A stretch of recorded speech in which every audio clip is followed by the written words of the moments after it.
Selamat pagi dan salam sejahtera saudara-saudara. Renungan pagi kita hari ini bertolak dari surat Roma 1 ayat 5, dan saya akan membacakannya untuk kita semua. Demikian tertulis. Dengan perantaraannya, kami menerima kasih karunia dan jabatan rasul untuk menuntut semua bangsa supaya mereka percaya dan taat kepada namanya.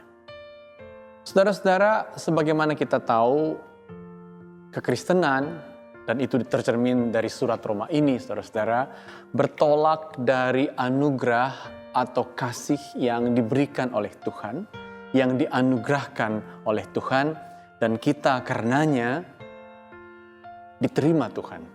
Kita yang tidak layak ini dibebaskannya dari beban, yaitu dari beban dosa.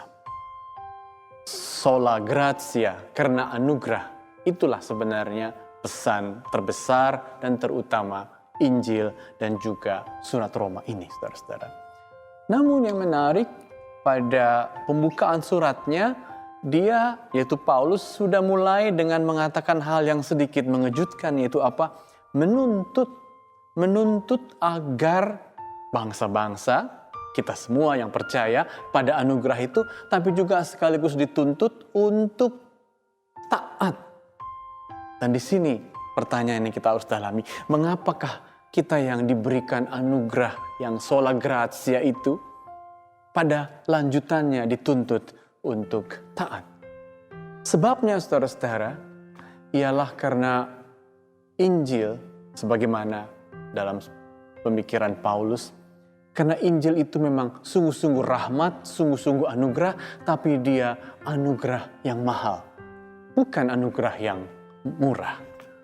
Injil memang tentang kasih karunia dan anugerah, tapi anugerah itu disebut costly grace, anugerah yang mahal.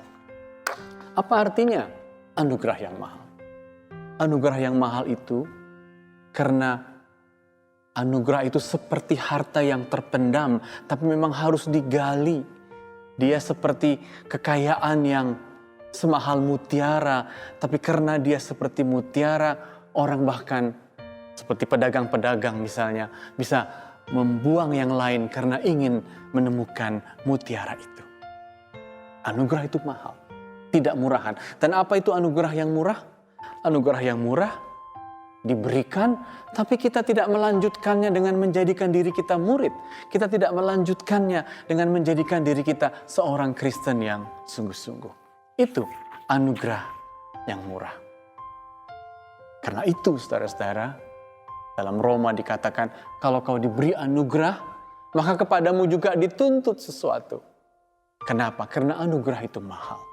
Karena itu, saudara-saudara, dalam hidup orang Kristen, kita memang wajar kalau mengatakan, dalam hal ini aku terbeban. Karena Kristus, aku akan melakukan ini. Karena Kristus, inilah harga yang harus kubayar sebagai pengikut Kristus. Ada suatu kisah yang menarik, saudara-saudara, dari seorang bernama Nelson Mandela. Puluhan tahun, saudara-saudara, dia dipenjara. Dan sebenarnya betapa wajar dia marah dan dendam karena dipenjara semata-mata karena warna kulitnya hitam ketika dia saat itu berjuang untuk Afrika Selatan yang setara. Ketika dia dipenjara, tentu dia ingin membalaskan kalau nanti dia keluar. Dan betul, saudara-saudara, dia setelah puluhan tahun keluar dari penjara. Tapi apa yang dilakukannya? Dia tidak membalaskan.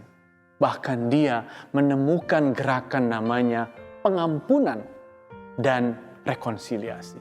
Bagi Mandela, kemarahan yang besar itu dilawannya dengan pengampunan, padahal dia berhak membalas, tapi dia mengampuni. Kenapa? Karena itulah cara Mandela untuk menunjukkan anugerah yang mahal. Memang tidak mudah, memang dia terbeban, tapi dengan dia menunjukkan betapa mahalnya anugerah itu, dia mampu mengatasi kebencian, dan Afrika Selatan berkembang menjadi negara dengan prinsip pengampunan dan rekonsiliasi. Dan kita, Anda dan saya, kiranya juga menemukan harga anugerah itu. Karena it's a costly grace, dan mari kita membayarnya dengan cara kita masing-masing. Salam sejahtera, saudara-saudara. Amin.